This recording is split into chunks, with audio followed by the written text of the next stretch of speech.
So bokeh, or depth of field, involves a variety of factors, things such as aperture, f-stop, focal length, the shutter speed, the distance of the subject to the background, the distance of the lens to the subject, your lens quality. There's so many different things and it can get super complex. But today, I'm going to be showing you bokeh for beginners, for people who are thinking about going from their smartphone over to cameras and different types of cameras. So I'm going to be going over that today, so then you can kind of get an idea of whether or not the bokeh is worth it. Now, before we get into comparison, what is the general definition of bokeh? Now, as I mentioned a little bit earlier, this is something that gets super complex, but in real simple terms, it's basically your blurry background. How blurry is your background really determines the level of bokeh that you have, and there's also different types of bokeh as well. But for this video, we'll keep it super simple. It's your blurry background. And the first device we're comparing is this right here, your smartphone. Now, for most people, this is going to be their primary photo and video camera, and that's what I'm shooting this with right now. And for some people, they might have something a little bit more classic, but I'm going to assume that most people have a smartphone. So if you are using this as your primary camera, this is what you could normally expect when it comes to the bokeh level. Now, for more high-end phone cameras, they have better lenses, they have better AI, so they do have some better bokeh, and a lot of it is artificial bokeh because it's really not the same as using a traditional camera, and that's what we're going to look at next. Now, when it comes to real cameras, I'm going to be comparing two types.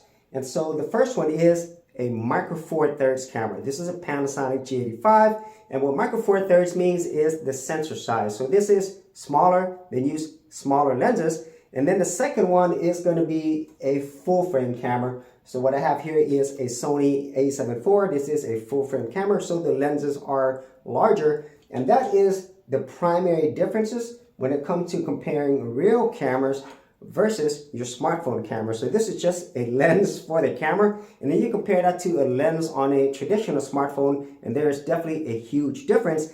And that's why whenever you're thinking about moving up to a real camera, that's really what you're going to be paying for, is the lenses, and there's many other things as well, but for most people, the lens is what determines the difference between this versus this. So here is the first camera. This is the micro four thirds Panasonic G85.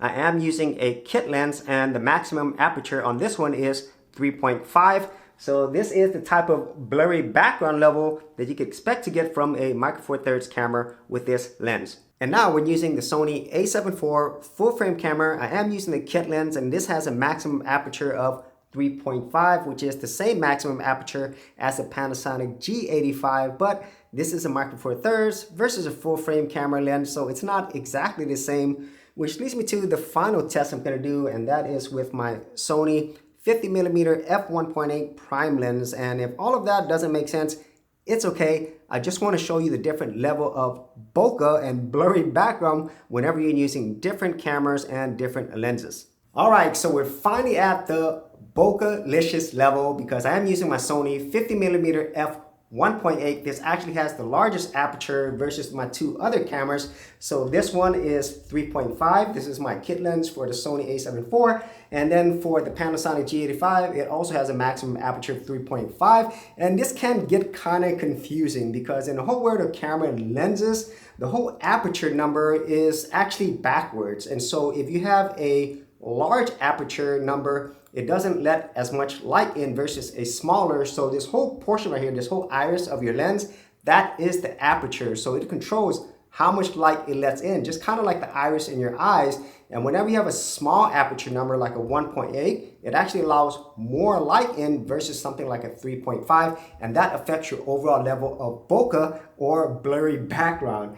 And so that is my comparison today of bokeh from your smartphone to these cameras, and also using different lenses. So if you actually had any thoughts on this, be sure to leave in the comments area below. And if you did want to see more of my camera tutorials, tips, and reviews, I do have an entire playlist. I'll leave in the description area below or up here. For serious YouTubers, check out TubeBuddy, the premier tool news at geekoutdoors.com.